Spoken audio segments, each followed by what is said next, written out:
شروع کرتا ہوں اللہ تعالیٰ کے نام سے جو بڑا مہربان اور نہایت رحم فرمانے والا ہے۔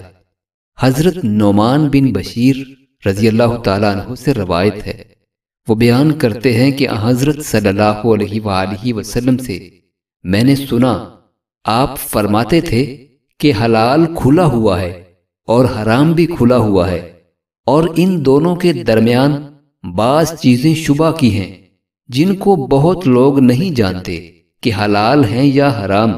پھر جو کوئی شبہ کی چیزوں سے بھی بچ گیا اس نے اپنے دین اور عزت کو بچا لیا، اور جو کوئی ان شبہ کی چیزوں میں پڑ گیا اس کی مثال اس چرواہے کی ہے جو شاہی محفوظ چراگاہ کے آس پاس اپنے جانوروں کو چرائے۔ وہ قریب ہے کہ کبھی اس چراگاہ کے اندر گھس جائے اور شاہی مجرم قرار پائے۔ سن لو، ہر بادشاہ کی ایک چراگاہ ہوتی ہے، اللہ کی چراگاہ اس کی زمین پر حرام چیزیں ہیں، پس ان سے بچو۔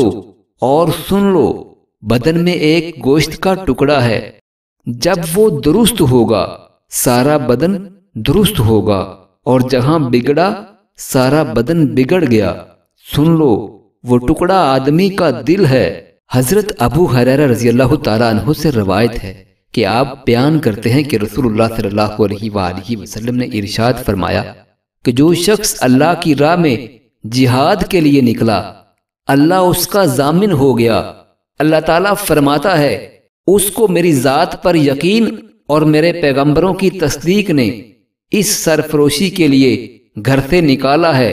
میں اس بات کا ضامن ہوں کہ یا تو اس کو واپس کر دوں ثواب اور مال غنیمت کے ساتھ، یا شہید ہونے کے بعد جنت میں داخل کر دوں۔